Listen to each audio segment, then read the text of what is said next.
Yes, we're starting off on a Friday night with a concert, and we're delighted that Live Borders have come aboard, and they are running and organising this concert, but we're obviously promoting it as part of our programme, featuring the George Duff Band, a line-up of very well known musicians from the traditional music scene. So we're really looking forward to that kicking us off this year as well. The Ghost Walk is just normal, it's local history, it's things that have happened in Hawick.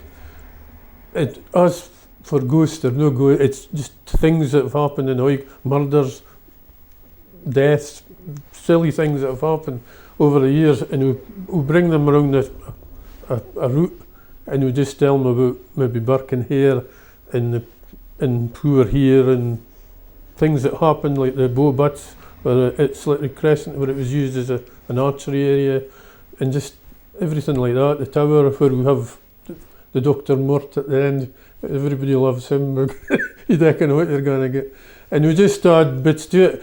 The problem we've got is we've only got a certain selection to pick for it, and we've had to dig up some newer ones for this year, purely to make it different, so folk are not going to get, oh, it was the same as last year. It was because we are restricted to what we can do, but we all get dressed up and come out and the blood, and it's more we try to make it scary. It is entertaining and funny in places. I mean, we're going for scares this year, just because it's the 20th year, but that's been kept secret.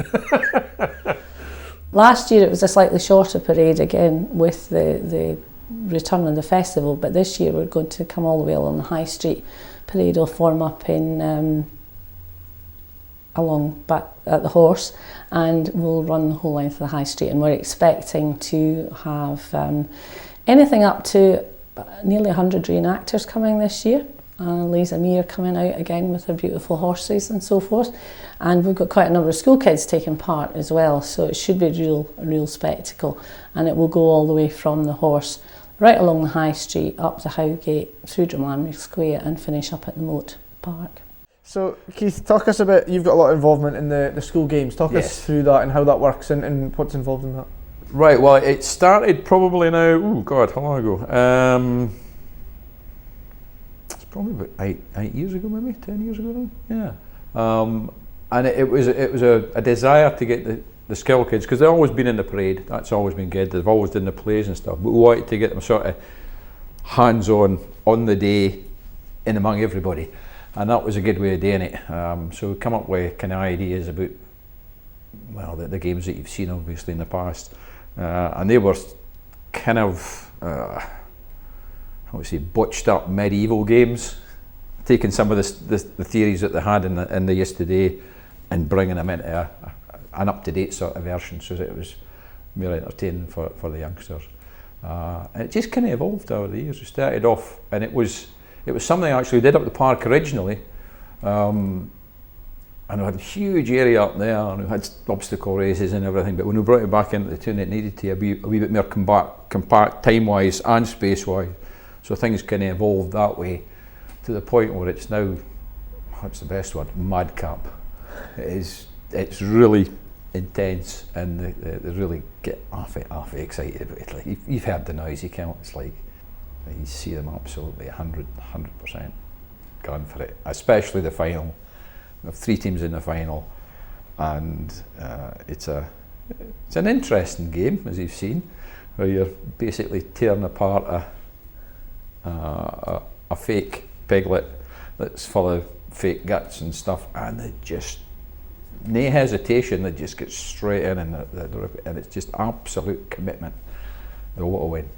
We had a forced move, or at least there was a planned move of the market in 2020 because of the flood protection scheme and the work on the High Street. We couldn't close the High Street at that point. So it did eventually happen in 2022 in a new venue, and I think everybody was delighted with how successful that was. We're back in what is really the oldest area of the town as well, so it seems particularly fitting that the market should be here at the foot of St Mary's Church and so forth. Our market stall holders were all delighted with it as well, and it was a real focus for the festival. And again, Ellen's working away. We've got a huge number of stall holders already signed up for this year again too. Yes, our talk this year we have Miriam Bibby is going to talk to us about the mounts of the boarders, the type of horses they used to ride, because they're very different to anything we have today. Officially, the border, a horse, is actually extinct. So she's going to be telling everybody a lot about what type of horses there were and where we might see glimpses of those horses in current day rides. I think that's a lot of folks' favourite, definitely. I see it from the park perspective, because I'm up there normally getting things ready, so I have a view right down the park, and you can see the procession. It comes at the half, obviously, once it gets through the park gates and up the avenue a wee bit, you can start to see the lights starting to come, and they get more and more and more and more of them. It's a fantastic sight from out there, it really is good. And last year, I mean, there was, I can't remember how many was supposedly in the procession, but there's a huge amount of folk there last year, again because of the weather, and the fireworks, well, again, I see them from behind, but they're just as spectacular for there as they are for the front. I think that there's, if you can imagine you're a youngster in the half, and you're all gathering up, and you're going to get the torches and their wee lights and things like that. They're getting that sorted out, and it's walking all the way up. It's a build-up, so there's a, what would you call it? I think they call it deferred gratification. You can, it's coming, but you've got to get there. You've got to walk up there, and of course, by the time they get there, and then there's usually a bit of a space before the fireworks are started. And that's, again, there's that anticipation. I think that's what does it, to be honest. Because you hear folks saying every year, it's the best we've ever seen. So there must be some psychological thing about it, I think, but it really works. And as you mentioned before, there's the return of the banquet this year, and that normally plays host to quite a good evening. Absolutely, yes. It's a real thing to come along and get involved in. A lot of our reenactors come along in costume, so that gives a real spirit to it. And we'll have a host of local entertainers and enjoying a hog roast and a local fare, again produced by one of our local traders. One of the things that's come up is looking at not the whole of the common, which is a huge walk, but we're going to walk some of the route of the common, particularly following the route the horses would take at the common riding, out to where they cut the sod, and then to the Connow, which is the boundary of the common land, and then back, perhaps via the part of the mare, back to finishing at the golf club. The theme behind it is the importance of common land to a community. The common land was vitally important to our Reiver ancestors, and it still has a significant role to play in the present day. During the walk, which will be led by people, they'll be in led groups, and there will be a narrative along the way about the common land itself and the history attached to that. And then we'll finish up with a soup and sandwich lunch in the golf club with a bit of a discussion, as I said, around what the common good, the common land generates an income into the common good fund, and what the role of that common good fund is in this present day and how important it is to the community.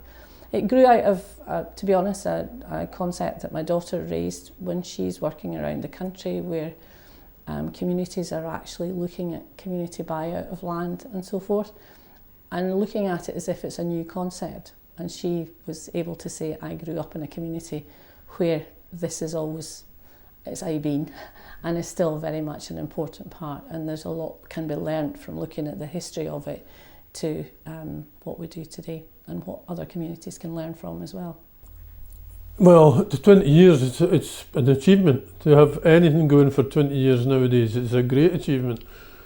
And the amount of stuff we've got on this year, we can't put into one day. It would be just too much. And we're hoping to get, well, we've got a few more groups coming this year, hopefully. And with the old groups have been there before, but we're trying to make it a wee bit more spectacular this year. The second day is going to have falconry. Les Amis are doing a skit which is related to the Reiver period, and they're going to finish off with a large skirmish. It's a battle, but not on a huge scale. by Loudons who've told you they're coming with 80. So it should be quite spectacular. Cannons, muskets. So that's the finishing scenario on the Sunday. So hopefully it'll go for a buck. And how would you, if people were thinking of coming, what would you say they'll see if they come up to the moat and see that? They'll see the encampment, which you've got the time bandits they'll tell you about the 16th century reivers. You've got ourselves that do the 16th century reivers. You'll be able to try out the helmets, touch the weapons. Not everybody will let you do it. We do, but not everybody. You've got the guild that will tell you about the Elizabethan period.